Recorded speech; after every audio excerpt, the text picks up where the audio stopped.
In the middle of the Nevada desert, there is a region that barely exists on official maps. Flying over, it is restricted. Approaching, it is restricted. Even photographing it from certain angles is restricted.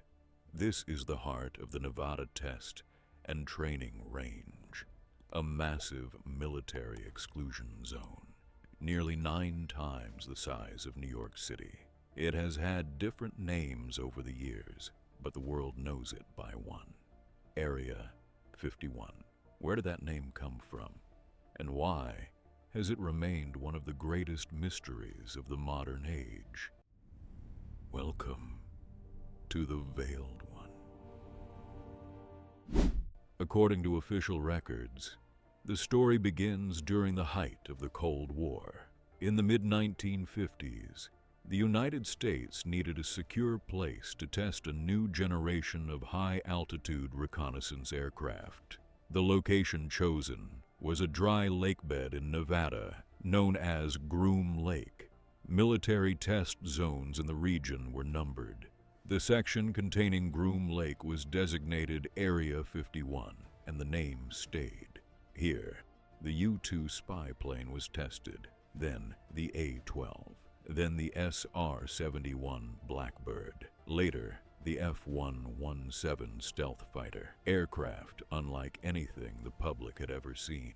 Strange silhouettes, unfamiliar wings, unnatural speeds, and, naturally, UFO reports.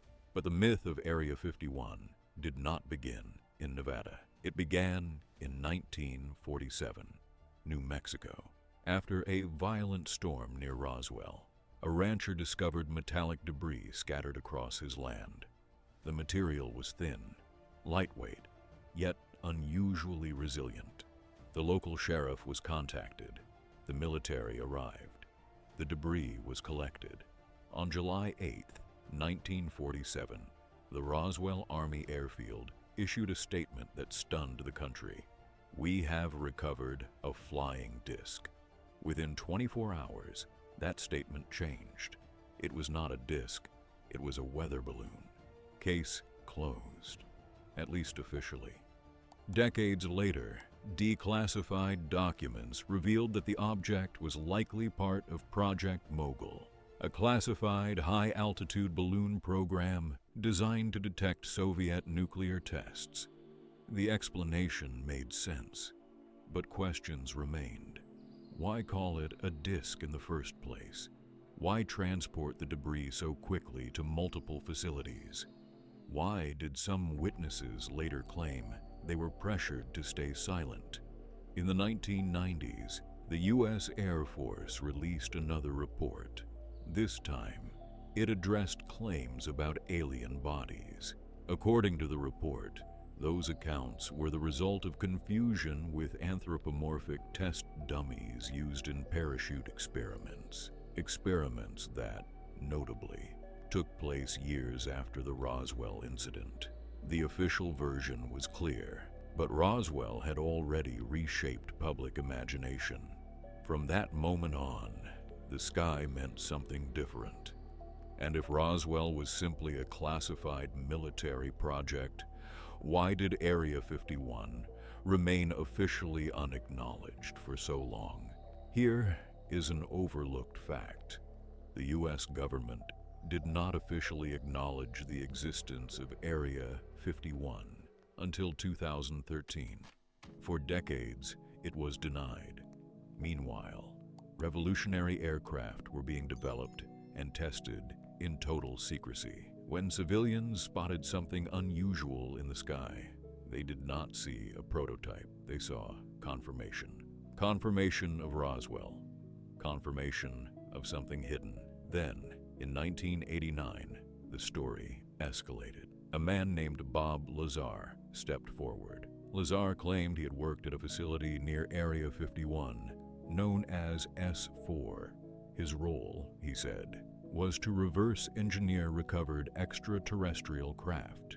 He described propulsion systems powered by an element identified as Element 115, a material capable of manipulating gravity.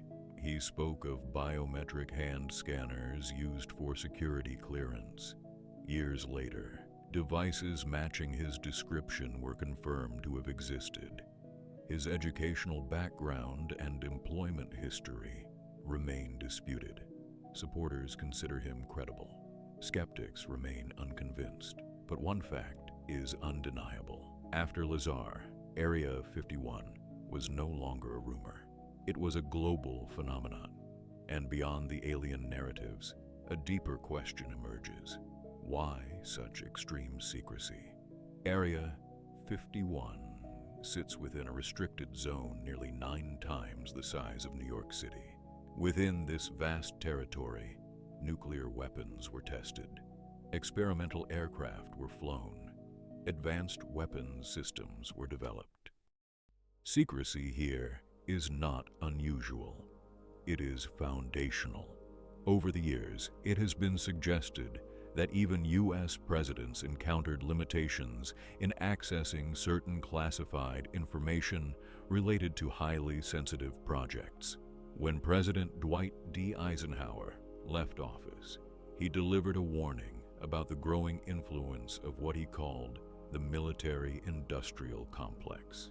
It was not a statement about aliens. It was a warning about power, about secrecy, about structures that operate beyond public visibility.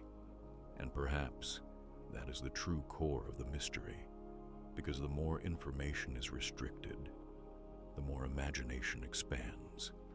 Roswell may have been a balloon. Area 51 may be a testing ground. But when transparency disappears, speculation takes its place.